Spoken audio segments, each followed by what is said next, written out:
l'objet. L'objet du capital, Marx dit, c'est la chosification absolue, la réification éternelle. Avant le capitalisme, entre la révolution néolithique et le capitalisme, toutes les sociétés d'ancien régime, quelle que soit leur latitude, sont des sociétés d'aliénation et d'oppression. Mais elles sont encore naturelles. C'est-à-dire que les sociétés précapitalistes d'oppression et de domestication compriment l'homme, aliènent l'homme, mais ne vont pas jusqu'à le dénaturaliser. La grande spécificité du capital, c'est que le capital, par la dialectique obligatoire de la valorisation, est le premier mode de production, et aussi le dernier, qui transforme l'homme, parce que l'homme, en produisant les choses, se fait chose lui-même. Et on aboutit à ce que Marx appelle le dessaisissement absolu, et il faut relire les textes de Marx, en particulier les textes où il fait référence à Frankenstein. C'est-à-dire que le capital est un vampire qui suce le sang des hommes, mais le capital est une technologie cybernétique d'abrutissement universel qui veut nous mécaniser dans l'absolue existence de tous nos parcours. Donc, quand on parle par exemple de l'armée de réserve du capital, Marx dit, c'est le grand remplacement par lequel l'homme est remplacé par la femme et l'américain par 3 Chinois. Alors l'américain par 3 Chinois, c'est l'immigration, mais l'homme par la femme. Il a fallu mettre les femmes au travail pour casser le coût du travail. Le capital n'a pas mis les femmes au travail pour émanciper la femme d'un point de vue humain, mais pour l'émanciper d'un point de vue aliénatoire. Donc, dans les années 1930-1950 en France, une famille ouvrière vivait avec le salaire de l'ouvrier. Aujourd'hui, vous allez dans n'importe quelle région, s'il n'y a que le salaire de l'ouvrier, la famille est dans une misère totale. Il fallait donc 2 salaires. Mais il fallait donc 2 salaires à partir du moment où la naturalité fait que la femme porte un enfant. Donc à partir du moment où la femme porte un enfant, il a fallu lui expliquer que son émancipation, au lieu d'être un érotisme naturaliste, c'était la possibilité d'éliminer cette surproduction gênante qui, à un moment donné, pour la dialectique du capital, faisait obstacle à la mise en marche de l'armée de réserve des femmes. Donc on a généralisé l'avortement, on a généralisé en même temps la contraception, et bien évidemment, au bout de la route de la généralisation de la contraception et de l'avortement, le fœtus qui pendant des millénaires, dans toutes les traditions de la primordialité, chez les Indiens, chez les Sioux, chez les Germains, est sacré. Vous prenez les premiers textes grecs, le serment d'Hippocrate dit, dans la dialectique de la naturalité, tu respecteras la naturalité dans tous ses effets, et tu ne produiras pas de pécer avortif. Aujourd'hui, les médecins récitent un serment d'Hippocrate qui est tronçonné. Alors ils auraient pu, dans une honnêteté quelconque, l'appeler le serment de Duduche. Non, ils continuent de l'appeler le serment d'Hippocrate. Mais ce n'est pas le serment d'Hippocrate. Parce que la valorisation capitaliste doit éjecter tout ce qui pose problème à la chosification. L'objectif du capital, c'est la démocratie pure de la chosification absolue. La réification totale de nos âmes, de nos consciences, de nos affections, pour que nous ne soyons plus que des épaves de rentabilisation. Et au terme de l'épave de la rentabilisation, il y a l'euthanasie. À partir du moment où, dans le cadre de toute cette surproduction humaine, il faut zigouiller par la guerre, il faut zigouiller aussi par l'euthanasie.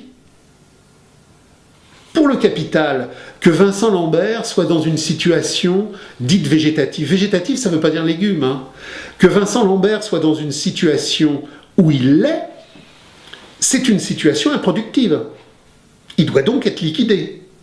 Par contre, je m'intéresse énormément à l'archéologie et à la préhistoire. J'avais fait un texte il y a plusieurs années. On avait découvert dans une grotte du nord de l'Espagne, en faisant des fouilles, un groupe. Et ce groupe remontait à l'Albergensis. L'Albergensis, c'est une phase préhistorique qui doit correspondre à 35-40 000 avant Jésus-Christ. Et on avait découvert dans ce groupe une Vincent Lambert, c'est-à-dire une jeune fille qui était atteinte, enfin une jeune fille, elle avait 32 ans à l'époque, au moment où elle est morte, mais elle était atteinte parce que quand on fait une analyse osseuse en profondeur, on découvre de l'ADN, on découvre toute une série de choses et on découvre les maladies du sujet. Et on a donc découvert que cette jeune fille avait une maladie génétique dont j'ai oublié le nom, mais qui se traduisait par une paralysie totale. Donc, à l'Albergensis, dans une communauté primordiale de l'être générique humain, des pauvres couillons qui ignoraient l'argent évidemment et qui n'avaient pas de portable, cette jeune fille, qui était immobilisée comme Vincent Lambert, a été recueillie, choyée, alimentée, caressée, aimée. Ils ne l'ont pas tuée. Et elle a poursuivi le long de sa vie. Ça, c'est possible dans une communauté primordiale où les gens ont une relation d'amour à l'autre. Vincent Lambert, c'est un paquet de viande inutile, totalement improductive pour la dialectique du capital.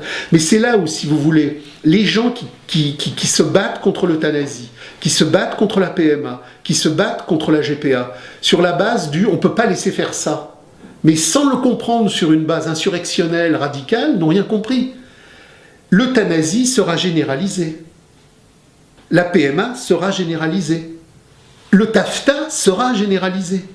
On ne peut pas se battre à contre-pied contre la dialectique dévoratrice du capital qui emportera tout. Les sudistes avaient des généraux qui étaient 10 fois plus intelligents que les généraux nordistes. Ils ont tenu pendant 3 ans, 4 ans, 5 ans. Et puis bon, ils ont perdu parce que la dialectique industrielle du Nord était la plus forte.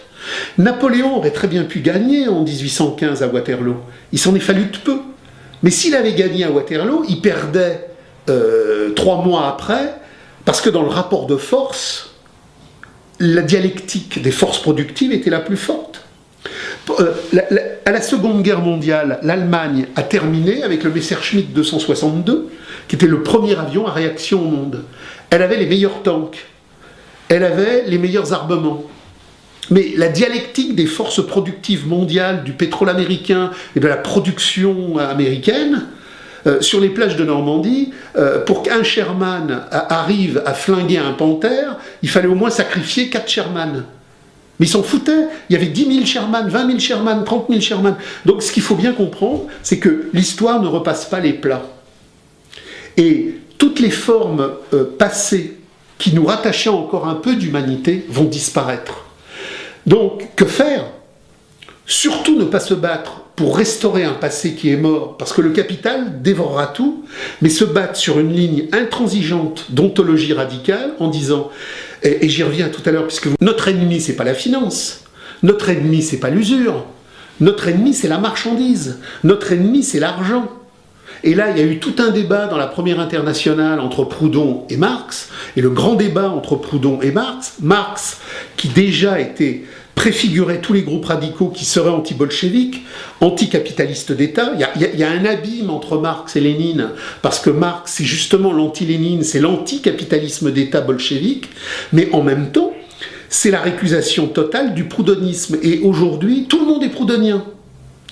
Tout le monde est proudhonien au sens où on veut bien la banque sans ses excès, on veut bien l'argent sans ses excès, on veut bien la finance mais sans... Alors pendant un moment la mode c'était le libéralisme, puis après on a inventé l'ultralibéralisme, mais tout ça c'est des sornettes.